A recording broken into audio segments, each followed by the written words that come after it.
place à cette deuxième partie. Merci d'être avec nous. Deuxième partie consacrée à l'investissement durable et les enjeux sur les territoires. 3 invités pour en discuter, pour en débattre avec Philippe Quinter, le directeur développement durable et RSE chez la BPI France. Bonjour.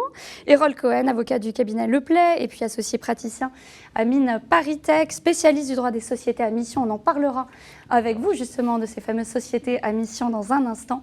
Et enfin, troisième invité, Philippe Zawati, directeur général de Mirova, donc cette filière de Natixis, société de gestion spécialisée dans l'environnement responsable. Merci, bonjour. Monsieur Zawati, d'être avec nous. Ma première question pour Monsieur Quinter, on parle beaucoup, on vient d'en parler d'ailleurs dans cette première partie, du plan de relance du gouvernement annoncé par Bruno Le Maire, le ministre de l'économie. Quelles sont les missions chez vous, chez BPI France? Quelles sont vos missions et vos actions?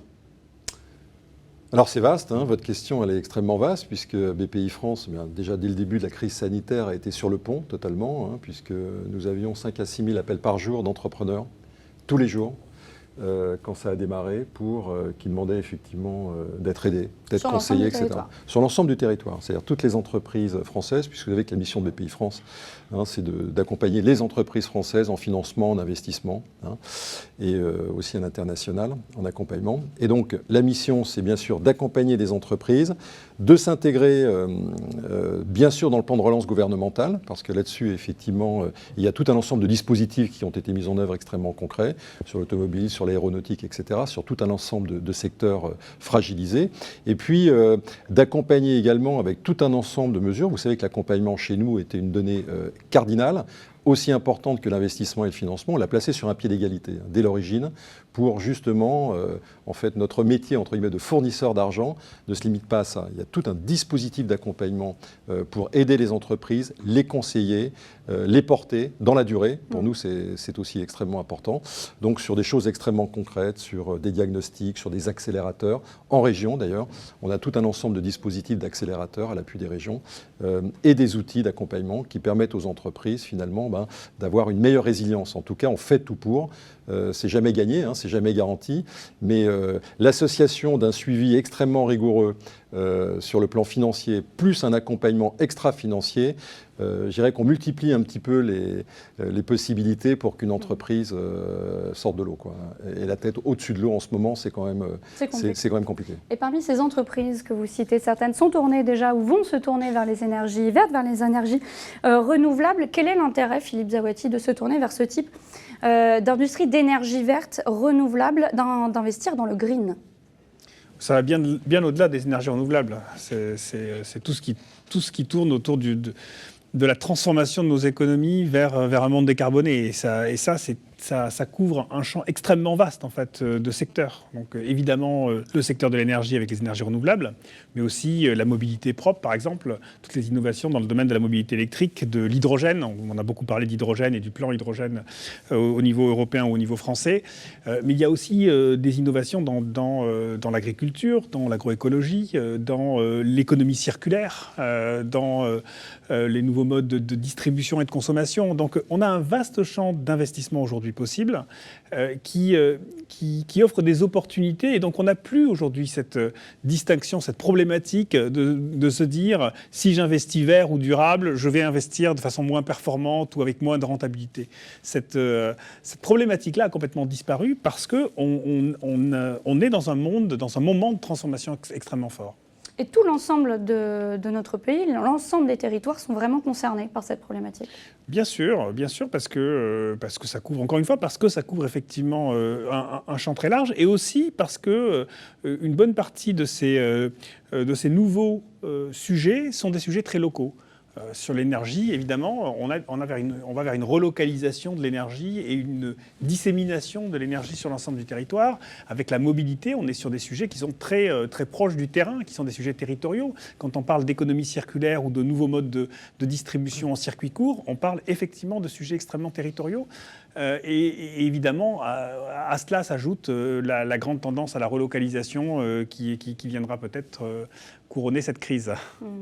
Ces thèmes, l'environnement, le RSE dont on parle beaucoup, est-ce que toutes ces nouvelles thématiques, Erol Cohen, est-ce que ces nouvelles thématiques, elles vont impacter de manière durable notre société, nos entreprises, nos PME, tous les acteurs locaux au sein de notre territoire ? Je pense qu'on a une chance aujourd'hui, c'est-à-dire que cette chance, c'est que sur les deux constats qu'on vient de faire aujourd'hui, la nouvelle définition de l'entreprise vient d'arriver. Et justement, cette nouvelle définition de l'entreprise, c'était une entreprise qui, antérieurement, elle, ne pensait qu'à elle-même, et aujourd'hui qui va penser vis-à-vis de ses parties prenantes, vis-à-vis de son écosystème.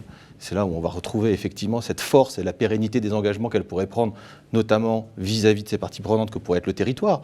Et ça, c'est la force que peut avoir cette nouvelle invention qui est la société à mission aujourd'hui. C'est-à-dire qu'est-ce qu'elle va faire, cette société ? Elle va permettre dans un premier temps de définir 3 conditions, c'est-à-dire de dire dans un premier temps, dites-nous qui vous êtes. Qu'est-ce qui guide votre stratégie ? Alors, on va définir une raison d'être, c'est ce qu'on entend beaucoup dans la presse aujourd'hui avec cette raison d'être. L'article 835 du Code civil. On va lui dire dans un deuxième temps, quel est votre futur ? Où est-ce que vous voulez aller ? Et là, on va se dire, on va pouvoir parler de social, d'environnemental, d'innovation. Là, on va se retrouver dans ces critères-là. On va lui dire, mais comment vous garantissez tout ça ? On m'a dit, dans un premier temps, on vous met un contrôle à l'appui de tout ça. Vous allez voir dans les territoires comment le contrôle va être intéressant. On va vous mettre un contrôle qui est à l'intérieur de l'entreprise. Et deuxième temps, on va vous offrir une garantie qui va être à l'extérieur de l'entreprise, c'est-à-dire que un organisme tiers indépendant va venir nous contrôler. Quel est l'impact de tout ça ? On peut dire que la France vient d'inventer certainement l'entreprise du futur. On se retrouve aujourd'hui justement dans cette entreprise qui va pouvoir s'appliquer à toute cette volonté d'innovation et d'implication sur le territoire. On pourra voir d'ailleurs, plus loin même d'ailleurs, sur les définitions des investissements dans le territoire qu'on a vu jusqu'à présent qui étaient peut-être déceptifs ou qui n'étaient pas intéressants finalement, parce qu'on trouvait des choses qui étaient assez particulières.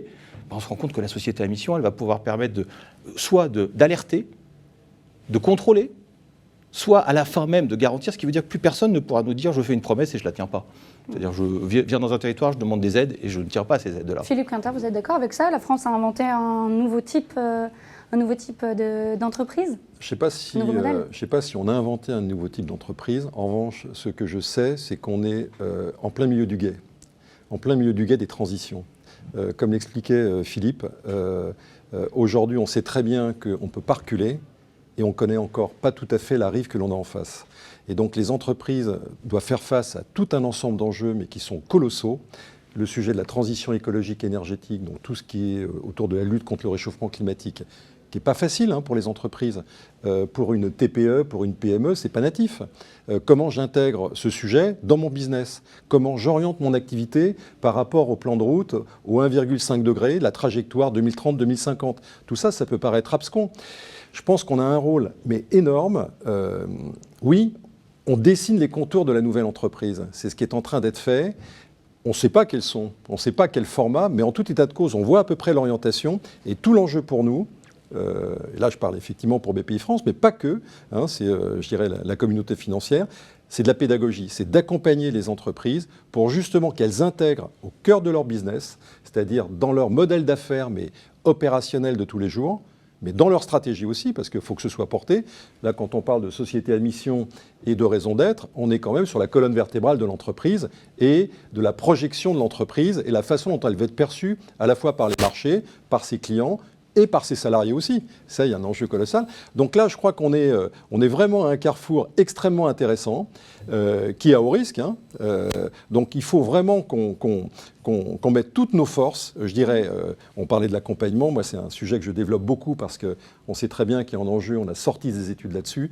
Il faut vraiment qu'on soit proche des entrepreneurs pour les guider. On a sorti des études là-dessus qui démontrent par exemple sur le climat, 80% des entrepreneurs se sentent concernés par les sujets de la lutte contre le réchauffement climatique, mais il n'y en a que 13% qui le mettent dans leur stratégie. Alors comment les accompagner ? Parce que vous parlez de pédagogie, donc ça passe évidemment par un soutien financier, mais pas que. Donc comment au mieux les accompagner ? Par des choses concrètes. Donc, je vous ai parlé des accélérateurs. On a mis en place avec l'ADEME des diagnostics, Ecoflux, etc. C'est-à-dire il faut commencer à mesurer les choses. Il ne faut pas faire des choses compliquées. Quand on s'adresse à une TPE, il faut que ce soit acceptable pour un dirigeant de TPE ou une dirigeante. Il y a des choses plus sophistiquées, s'il y a plusieurs sites, s'il y a des sites internationaux, etc. Donc il y a des outils. Nous, on a mis en place un climatomètre, de donner envie de mesurer les choses et d'avancer. Et surtout de donner envie du sens de la mesure. Quand une entreprise fait un investissement, c'est peut-être, avec des outils simples, de mesurer les gaz à effet de serre économisés sur un projet, pour la photographie de l'entreprise, voir les axes de progrès, avoir des plateformes qui permettent, nous on travaille beaucoup avec un certain nombre d'acteurs sur ces plateformes, comment mesurer, comment se comparer, et puis avoir des solutions aussi. Hein. Donc il faut outiller, mais ce n'est pas qu'un outil, c'est un changement de mindset, c'est un changement d'état d'esprit qui est aussi fondamental. C'est à la fois l'état d'esprit, la culture de l'entreprise, virage à opérer, et bien sûr l'outillage. Philippe Zawati, les sociétés à mission, est-ce que c'est l'avenir pour la France ? Je crois. Nous, on s'est transformé en société à mission la semaine dernière, donc on est ravis de rejoindre cette nouvelle communauté.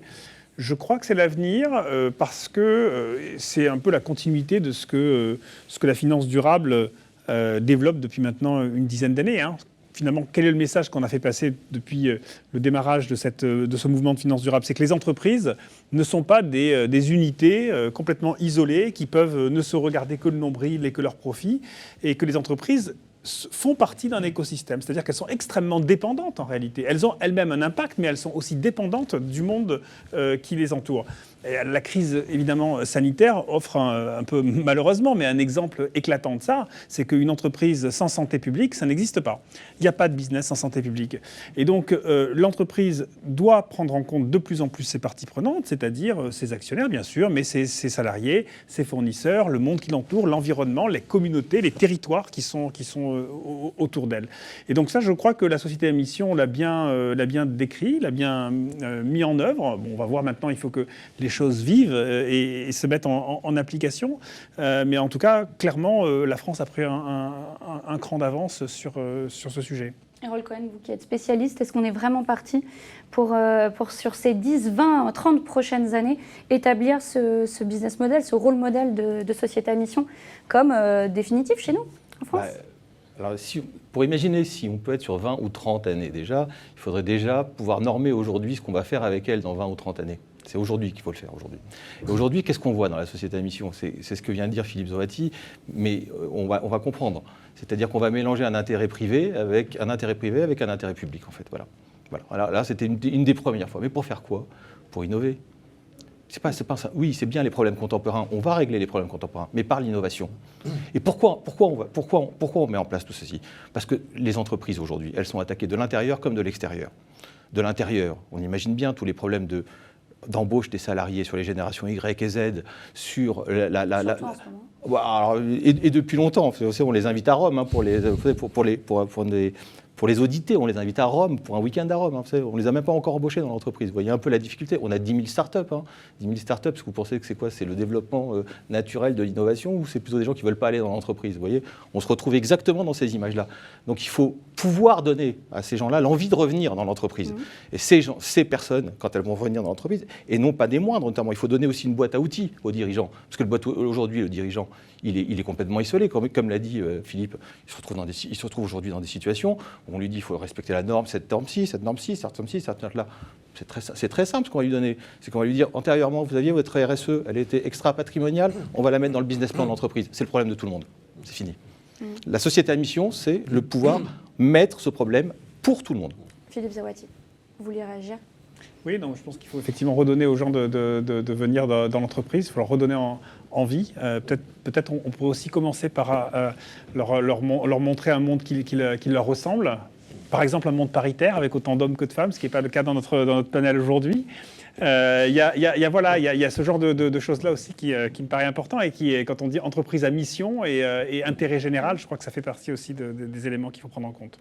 Quelle peut être la mission ? Alors, on peut parler évidemment du gouvernement avec ce fameux plan de relance, mais au niveau local, au niveau territorial, quelles aides, Philippe Conter parlait tout à l'heure d'aides vraiment pédagogiques concernant BPI, mais est-ce que ça peut venir d'acteurs plus globaux et à la fois locaux ? Je pense que les investisseurs ont un rôle à jouer et un des acteurs locaux, par exemple, qui me paraît important, c'est le rôle de l'épargnant. Je crois qu'on a de plus en plus, vous voyez, les épargnants aujourd'hui, quand ils vont placer leur argent dans leur banque, ils ont de plus en plus envie d'avoir la sensation de jouer un rôle, y compris au niveau local. Donc, par exemple, quelles sont les créations d'emplois que je vais générer en apportant mon argent dans tel produit financier, et quelles sont les créations d'emplois à côté de chez moi que je vais générer? Est-ce que je peux avoir un retour là-dessus? Est-ce qu'on peut me montrer concrètement ce qui se passe? Je crois qu'il faut essayer de redonner une visibilité, une explication extrêmement tangible, extrêmement claire à l'ensemble des acteurs, donc les acteurs du territoire, les épargnants, évidemment les entreprises, les collectivités locales. Et donc il y a un besoin de sens, en quelque sorte, de compréhension de à quoi sert mon argent, comment je vais l'investir.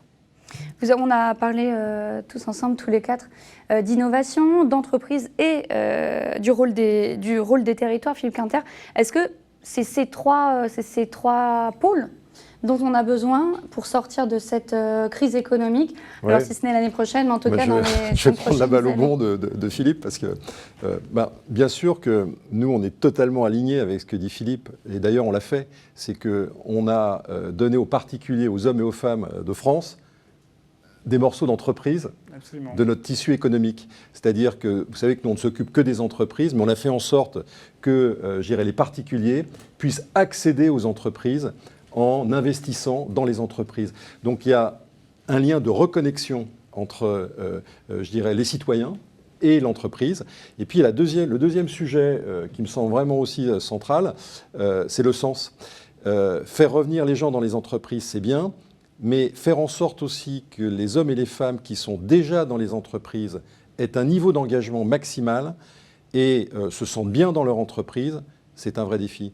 Vous connaissez les études, alors Gallup, etc. Il y a un certain nombre d'études qui ont été faites, qui circulent, où on voit que le niveau d'engagement moyen des hommes et des femmes dans nos entreprises est très faible.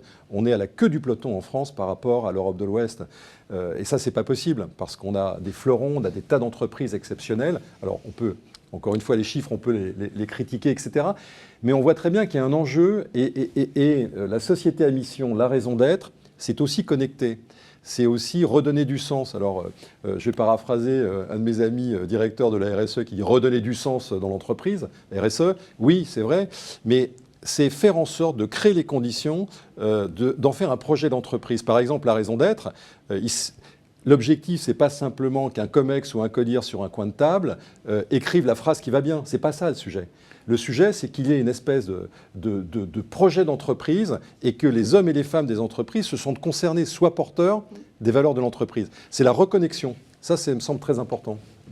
Regardez ce qui se passe au niveau du collectif pour un réveil écologique. Hein. Ces jeunes étudiants de grandes écoles et d'universités qui se sont réunis et qui portent ce message-là, qui disent « Nous, on ne veut plus aller travailler dans des entreprises qui ne mettent pas le sens, l'intérêt général comme une de leurs valeurs fortes ».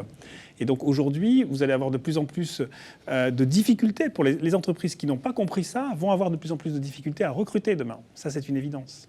Mais je peux compléter, moi, sur un bon sens aujourd'hui, avec les sociétés à mission, les raisons d'être. Il y a plus de 3 millions de personnes aujourd'hui qui sont sous couvert de sociétés à mission et de raisons d'être. Il y a à peu près autant de salariés qui ont été interrogés, parce que vous avez qu'à lire les journaux. Hein, tout le monde vous dit j'ai interrogé 200 000 salariés. On n'a jamais autant interrogé les salariés. Hein. Jamais. Hein. Alors je vais vous dire, là, aujourd'hui, c'est le complément. Parce qu'ils sont en télétravail. Ils ont plus le temps de répondre. Alors, quand ils sont en télétravail, ils ont d'autres problèmes quand ils sont en télétravail. mais je crois que là, vous avez raison. Il y en a qui ont fait le travail pendant le confinement. Et ceux-là, quand ils sont sortis, ils nous ont dit on a interrogé 230 000 personnes. On se demandait comment. Enfin, voilà, c'est vrai, en tout cas. Peut-être pour rebondir, aujourd'hui, une entreprise, sa valorisation, la valo d'une entreprise, sa valorisation, 60 à 90%, c'est d'immatériel. Donc c'est de l'image, c'est de la marque, c'est de la compétence, c'est des savoir-faire, etc. Ça a changé diablement. Hein. Et ça veut dire que là, ce sont des leviers, ce sont des opportunités. Ça veut dire que si on sait faire en sorte que et aider les entreprises, est-ce qu'elles bougent les leviers de la bonne manière, etc., pour créer de la valeur, c'est de l'innovation, c'est de la création de valeur, c'est du sens. Il y a beaucoup de valeur derrière et on voit très bien que là, on va vers la performance sur ce genre de sujet. Donc il faut donner un peu le goût à la remise et au travail sur ces fameux leviers, quoi. Et on va observer ça sur ces prochains mois, sur ces prochaines années. On va s'arrêter là sur ce thème. Merci Philippe Quinter, merci Philippe Zawati et Erol Cohen d'avoir été nos invités. On marque une toute petite pause. Rendez-vous dans un instant. On s'intéressera à l'hydrogène, nouvelle Eldorado territorial. À tout de suite.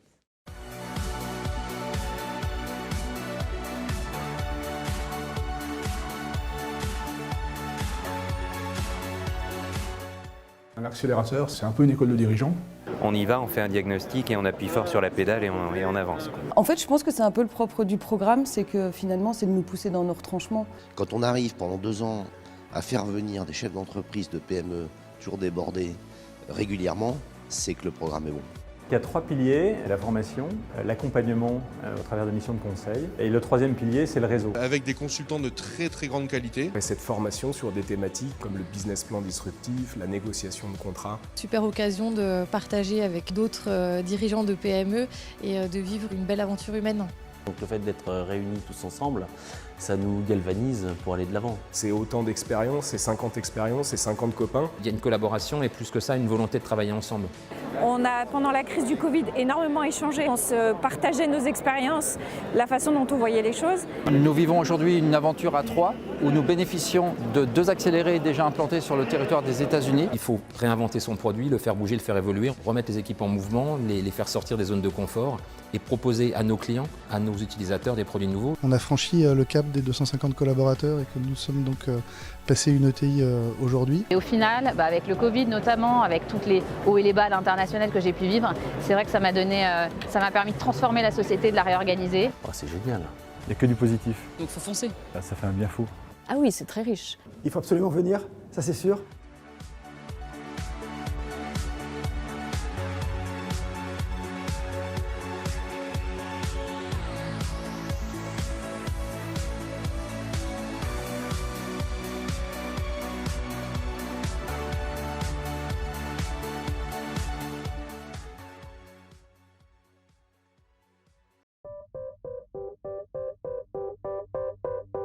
Vous souhaitez diversifier une partie de votre épargne sur les marchés actions en investissant sur des entreprises liées à des thématiques environnementales.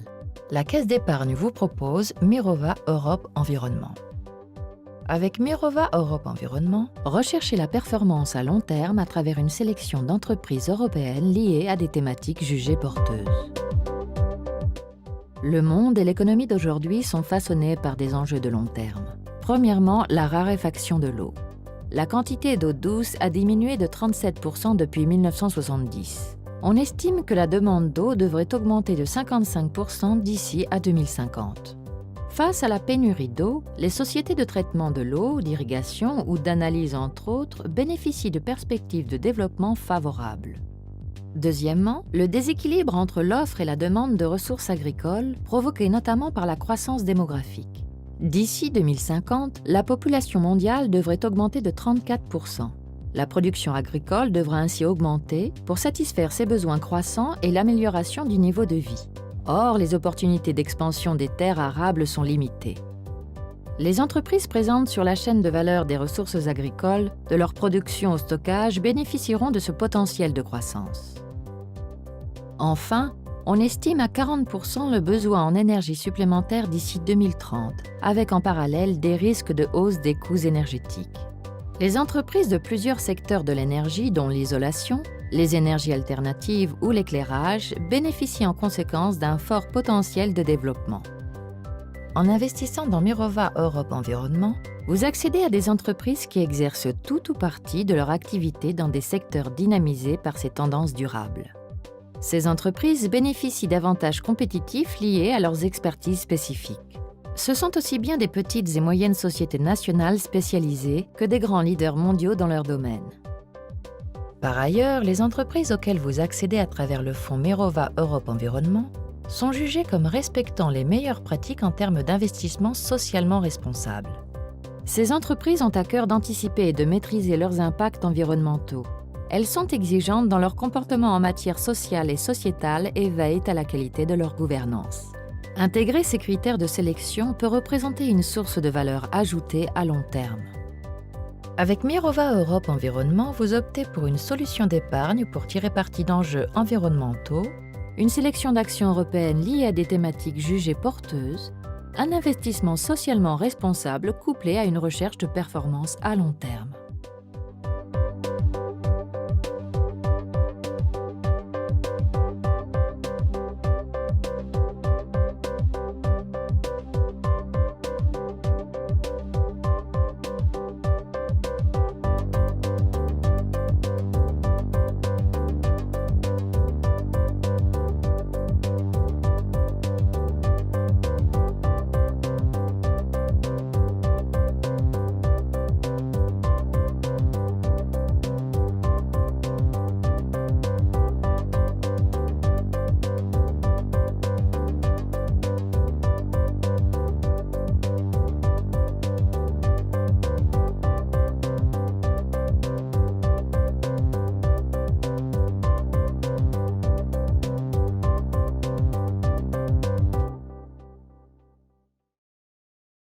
Bonjour à tous et bienvenue dans la matinale de l'entrepreneur, votre rendez-vous innovation, développement économique et enjeux du digital sur TV Finance. Chaque mardi et jeudi, la matinale de l'entrepreneur met en lumière une société, un projet, des hommes et des femmes qui font l'entreprise d'aujourd'hui et de demain dans un monde en perpétuelle évolution.